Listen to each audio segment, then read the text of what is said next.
you have immigration coming in across the southern border. You've got immigrants coming from California, refugees, right? But you also have the kids who were like, you got the baby grandkids in Texas who've grown up basically with the Department of Education indoctrinating them from Washington, D.C., and these various school boards that are run by liberals. So the kids in Texas aren't necessarily safe because the education quality is not quite there. There's not enough homeschooling, Christian education, or alternatives to counter that, right? And so with the borders, let's go back a year versus today. From what you're seeing, is there a huge difference?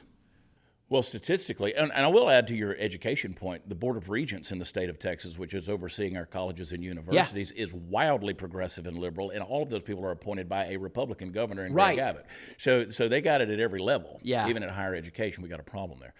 I saw a stat this morning that said last year the encounters in, I think, May of 2024 was 65,000 people at the southern border, and this May 2025 was 0.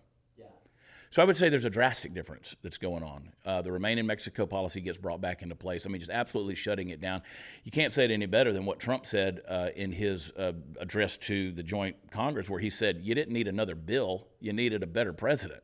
And so we're seeing a large-scale shutdown, which I think is, it's the grace of God, honestly, to save us from what is honestly been an invasion.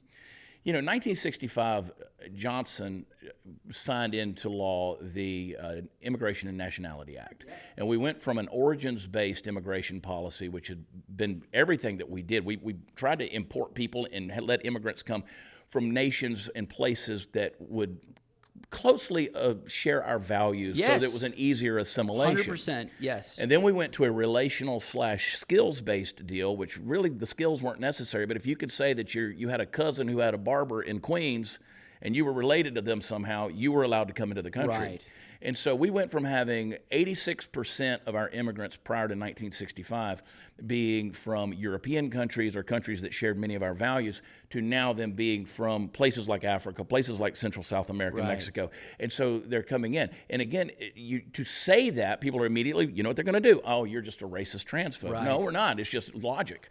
Because, you know, the great economist Milton Friedman said you can have, and of course I'm paraphrasing, he said you can have one of two things. You can't have both. You can have an open border or you can have a welfare state. You can't have both. Yes. Because if you have an open border with a welfare state, the whole thing's going to collapse on itself. 100% true. And the idea that we could just throw open the doors the way that we did is nonsensical and insane. It's self-destruction. And you can't just blame the Democrats because it's a Republican issue too. Democrats wanted to replace the voter base. They wanted to import voters. And Republicans, particularly in Texas, I'm looking at you, George W. Bush. I'm looking at you, George W. They like cheap labor. Right. It's an issue where the Koch brothers as well. The Koch brothers as well. Yeah. And you know, Forbes magazine came out with an article, I think it was 2019, and I think they repeated it in 21 with an updated version of it, where they used a nonsensical number where they said, oh, open borders will lead to, mass migration is going to lead to a $100 trillion boost in the global economy. Well, first of all, $100 trillion doesn't exist. I mean, that's a made-up number. Mm-hmm. And so...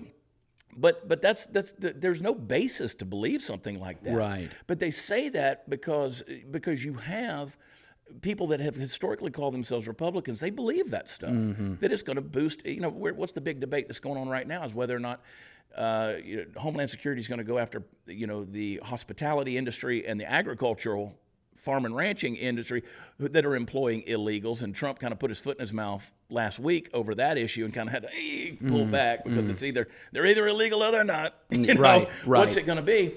And so this is where that debate comes in a big way.